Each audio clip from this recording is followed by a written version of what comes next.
Mesdames et messieurs, bonjour et bienvenue sur Lougaré TV. Alors c'est parti pour l'édition de ce 3 novembre 2022. Alors l'actualité bien sûr nationale reste cette audition du leader de Pastef Ousmane Sonko ce matin. Alors le leader de Pastef, il a fait face au doyen des juges Omar Maham Diallo. C'est dans le dossier Le Lion à la masseuse Adji Sarr pour affaire de viol. Et l'audition, je rappelle, a pris fin vers 14h54 minutes.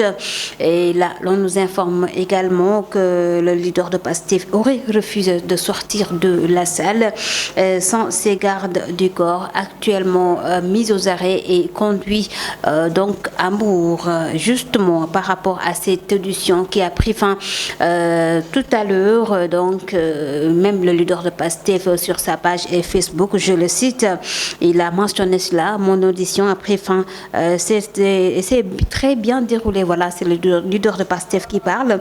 Cependant, la gendarmerie de Macky Sall et de Moussa Fall a attendu que je sois dans le bureau du doyen des juges avec mes avocats pour kidnapper tous les éléments de ma sécurité et les conduire à Mbour, toujours selon le leader de Pastef sur sa page Facebook, et les laissant sans protection.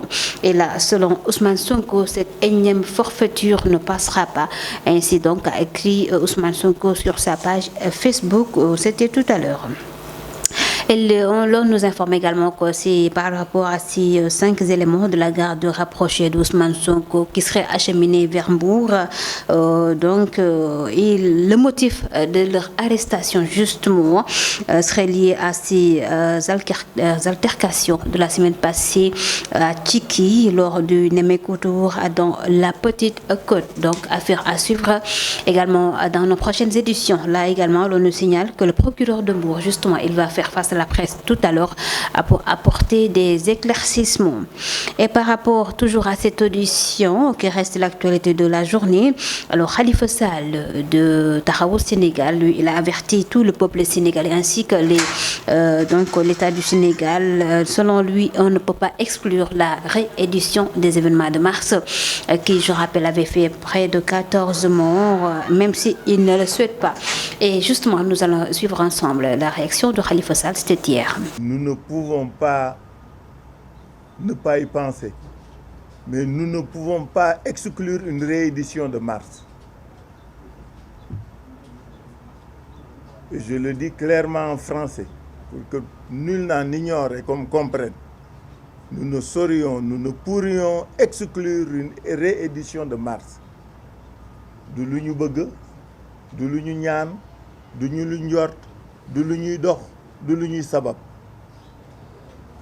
Mais gor la ñu wa moomul di toroxal ak gundoxataal. Góor goo bëgg a def yenn rek mu fippu teg ba am nu mu wane. Loolu moo tax ma ni une réédition de mars mën na ne, mais du lu kenn ñaan, du lu kenn bëgg, du lu kenn xalaat, mais mën na ne. Beneen bi nit ñi tiit parce que su fi yenn yi amee kenn xamul ci kan lay dal, ci kan lay metti, mais képp ku mu dal ci yow, képp ku mu nekk ci yow dana metti ci ñun ñëpp. moo tax ñu bari tiit yaakaar ne walla gëm ni war nañ mën fexe ba loolu dootu fi am. Cette ambivalence de mes propos signifie quoi? Que Yewwi Askan Wi est dans une posture de responsabilité. Nous allons accompagner le président Ousmane Sonko comme nous l'avons fait depuis toujours dans cette épreuve. Et nous sommes prêts à tout assumer et assumer toutes nos responsabilités. Mais li ñu gëm te bëgg ko mooy su fekkee yoon rek la ñuy doxal amuñu tiitaange amuñu njàqare ci fii ñu jëm. suñ ci bëggee laxas jaan nag dana mel neneen, dana deme neneen, dana nekk neneen. Je veux vraiment être très clair pour que tout le monde sache que am na lu kenn dootul nangu dans ce pays.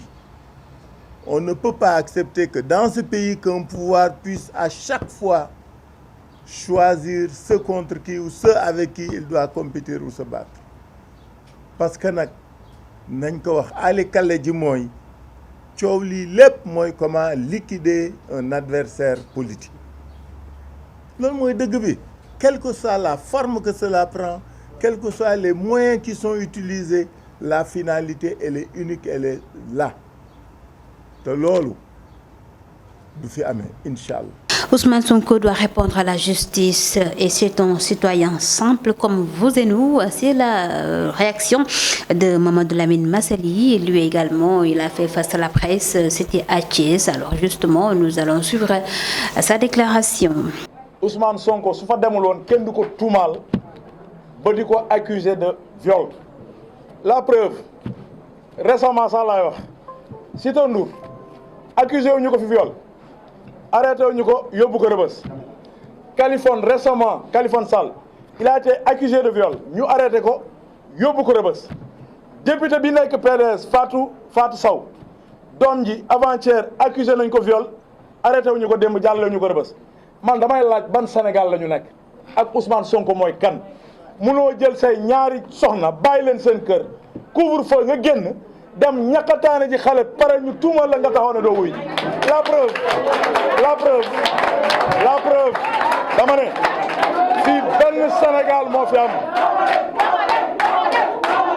fii benn Sénégal moo fi ne la preuve salle bi xale yi jigéen yi doo nga fi fees parce que seen moromu jigéen la ñu toroxal et c'est pas pour rien ñu déplacé wu ñëw Kaolack jaar Fatick jaar dëkk bi nga xamante ne Adji Raby Sarr fa la cosaanoo tey bu ngeen xool salle bi li muy fees ay jigéen rek ci ëpp tey jigéen ñi tey jot na tey ñu taxaw ñun góor ñi ñu téye leen ormal leen sutural leen téye leen te yàlla tax parce que démb ba muy démb góor moo doon sàmm jigéen bi muy metti góor moo doon uuf jigéen bi muy metti góor moo doon sutural jigéen donc suñuy ndey bu ñu uufee jur ñu fu ñu war a juree ba yor ñu bu jigéen amee metti dañ koo war a taxawal Ousmane Sonko xam na ne bésam jot na te bu yaakaaree ne ëllëg ndaw ñi dinañ génn day ndax boppam la preuve essayé na ko tenté na ko def na lu nekk ndaw ñi wuy siwuñu ko moo tax muy appelé à l'apaisement mais na fàtte en dehors viol bi nga xamante ne moom lañ koy toppee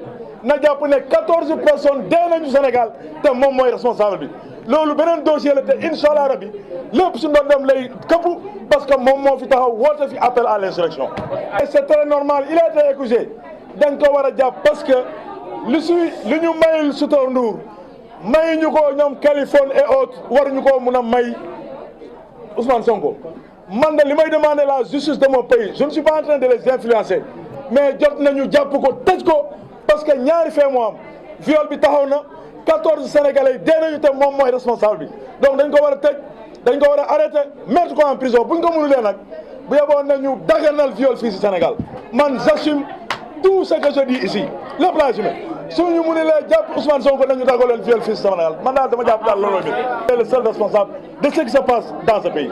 Et puis Alioune Tine de Africa Jom Center, lui, il s'est prononcé sur la convocation du leader de Pastef. Alioune Tine, conscient de l'engagement des sympathisants du maire de Ziguinchor. Alors le président Alioune Tine, il a lancé un message d'apaisement. Pour lui, le Sénégal est dans une dynamique géopolitique de risque, de menaces ainsi que de vulnérabilité. Et il faudrait que l'on préserve notre stabilité et ce dans l'unité. Ainsi a déclaré Alioune Tine, c'est dans un communiqué. Et par rapport toujours à cette audition du leader de Pastef, Ousmane Sonko, les sympathisants qui jusqu'ici ont respecté le mot d'ordre de leur leader, ils sont restés chez eux. Toutefois, ils n'écartent pas de sortir dans la rue. En tout cas, si l'on ne fait pas justice avec leur leader, notre reporter Yama Faye, elle a rencontré quelques sympathisants ici à Guédiawaye. Nous allons suivre leur réaction. Sauf Ousmane Sonko.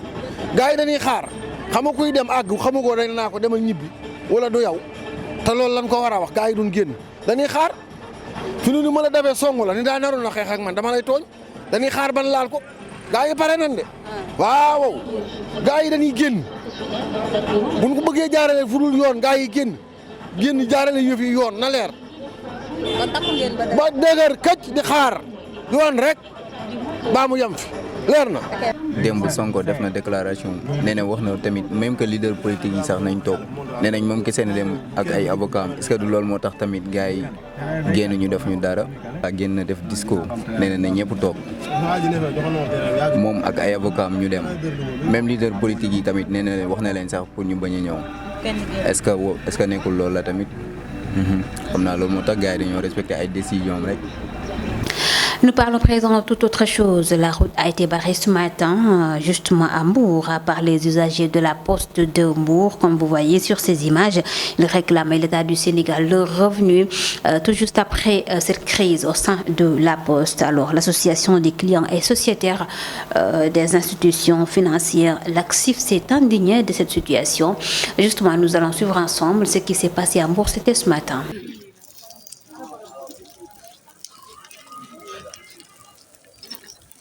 C'est Mbour, hein?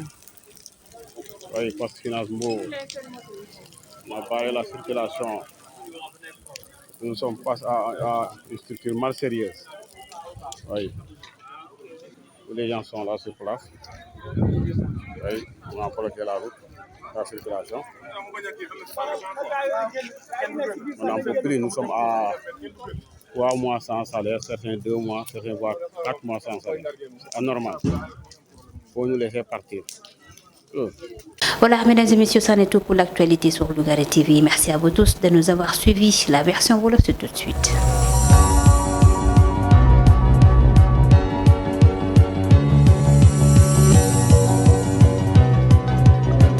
Bismillah ci xibaar yi dañ koy doori wala sax la ci gën a fës rek lenn la ci xibaar moo di rek bu ñuy woote kii di Ousmane Sonko tey ji nag mu waroon dem wujji doyen des juges ci coow la ko booleeg Adji Sarr alors moom nag li dox bu Pastef demoon na tey ji ci suba wujji foofee ca tribunal bu Ndakaaru gannaaw ba ñu gisee ne 14h54 jot na ñu gis ne nag audition bi mujjee naa jeex moom sax ma ngay xamle ne audition bi passé na ko ci jàmm wante nag ñu ngi xamal ni dafa bañoon a génn salle ba gannaaw ba muy xamle itam ne rek dañoo teewoon ay garde du corps am comme nam ko waxee rek ci page Facebook am moom Ousmane Sonko nee na kii di Macky Sall ak Moussa Fall ñoom ñoo yore seeni gendarme ñoom ñoo fexe rek ba xaar ko ba mu dugg ci bureau doyen des juges ak avocat ngir mën a téye ñii di ay garde rapproché am tey ji nag nee na du bouger fa mu nekk la gannaaw rek ba mu gisee ni amatul benn protection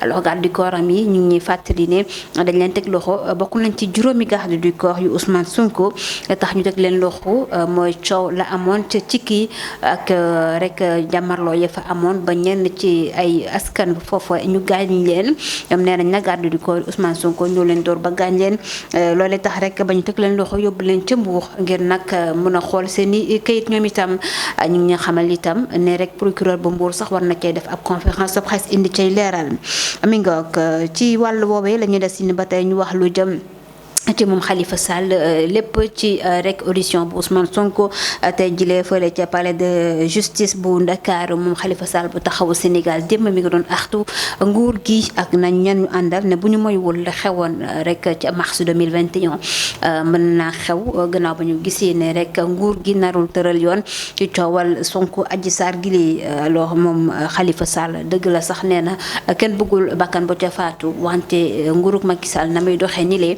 dafa mel ni daw ci lenn alors moom Khalifa Sall la ñuy teewlu ba tey ci micro Lougaré TV. Nous ne pouvons pas ne pas y penser, mais nous ne pouvons pas exclure une réédition de mars. Et je le dis clairement en français pour que nul n'en ignore et qu'on comprenne. Nous ne pourrions exclure une réédition de mars. Du lu ñu bëgg. du lu ñu ñaan du ñu lu njort du lu ñuy dox du lu ñuy sabab mais gor la ñu wa moomul di toroxal ak gundoxataal góor goo bëgg a def yenn rek mu fippu teg ba am nu mu wane loolu moo tax ma ni une réédition de mars mën na ne mais du lu kenn ñaan du lu kenn bëgg du lu kenn xalaat mais mën na ne beneen bi nit ñi tiit parce que su fi yenn yi amee kenn xamul ci kan lay dal ci kan lay metti mais képp ku mu dal ci yow képp ku mu nekk ci yow dana metti ci ñun ñëpp moo tax ñu bari tiit yaakaar ne walla gëm ni war nañ mën fexe ba loolu dootu fi am. Cette ambivalence de mes propos signifie quoi? Que Yewwi Askan Wi est dans une posture de responsabilité. Nous allons accompagner le président Ousmane Sonko comme nous l'avons fait depuis toujours dans cette épreuve. Et nous sommes prêts à tout assumer et assumer toutes nos responsabilités. Mais li ñu gëm te bëgg ko mooy su fekkee yoon rek la ñuy doxal amuñu tiitaange amuñu njàqare ci fii ñu jëm suñ ci bëggee laxas jaan nag dana mel neneen dana deme neneen dana nekk neneen. Je veux vraiment être très clair pour que tout le monde sache que am na lu kenn dootul nangu dans ce pays. On ne peut pas accepter que dans ce pays qu'un pouvoir puisse à chaque fois choisir ceux contre qui ou ceux avec qui il doit compétir ou se battre.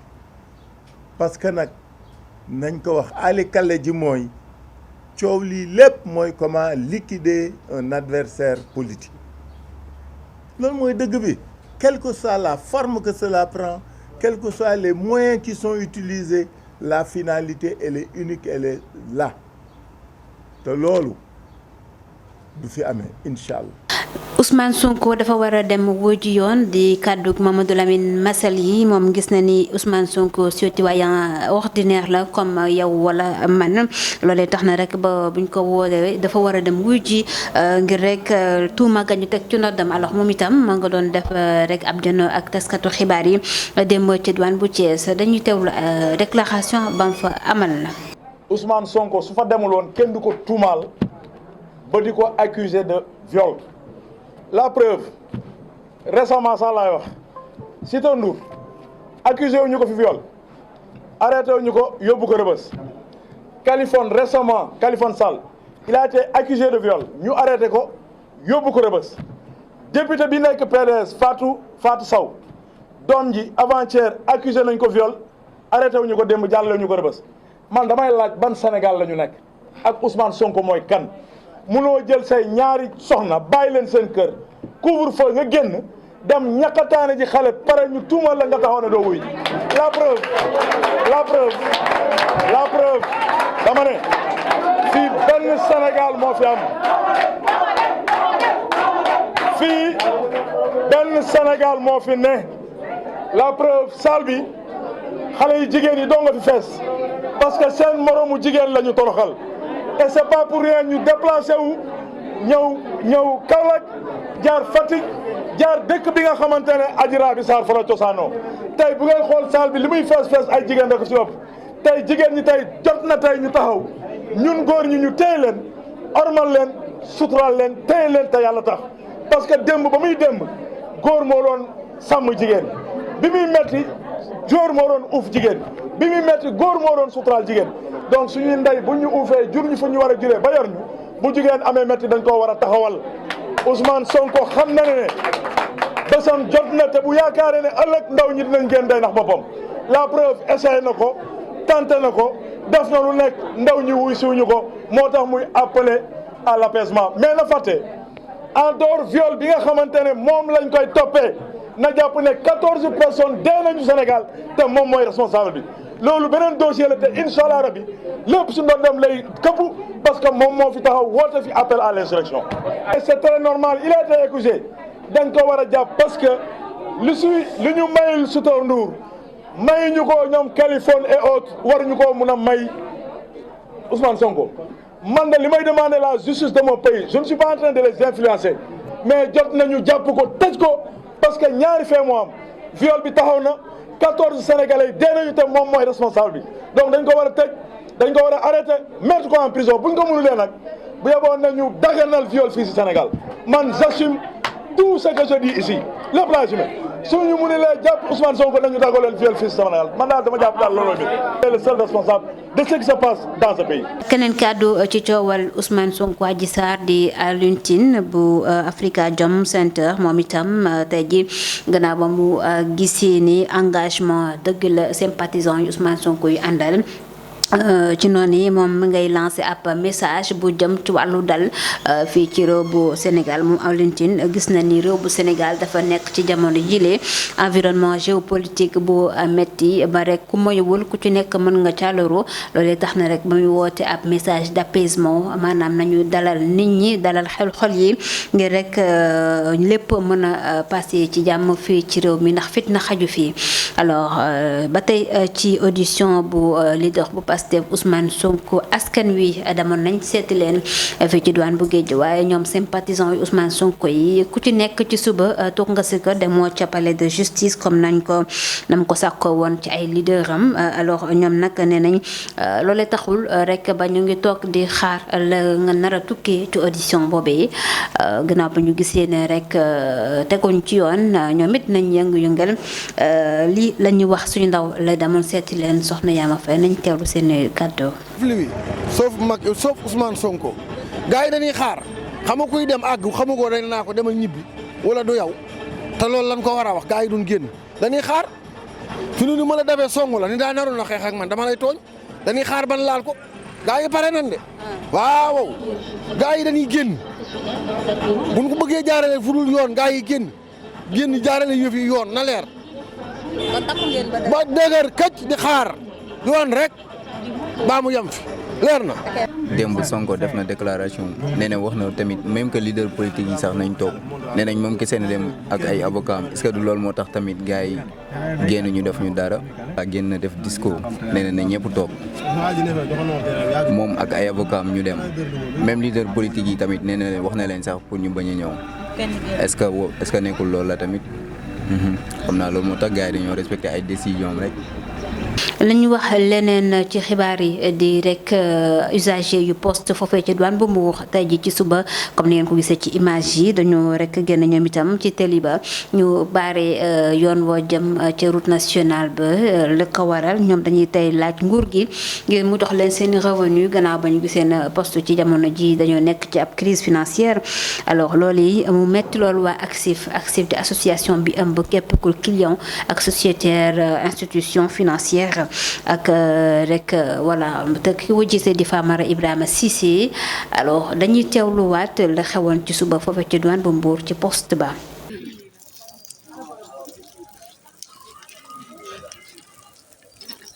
Si c'est Mbour, hein? Oui, poste finance Mbour. On a barré la circulation. Nous sommes face à une structure mal sérieuse. Oui. Les gens sont là sur place. Oui, on a bloqué la route, la circulation. On n'en peut plus, nous sommes à 3 mois sans salaire, certains 2 mois, certains voire 4 mois sans salaire. C'est anormal. Il faut nous laisser partir. mi nga xam ko xarit yi li bokk na ci li fi gënoon fës ci xibaar fii ci Lougaré TV di leen jaajëfal bu baax ci teewlu bi di leen jox dig daje suba incha allah.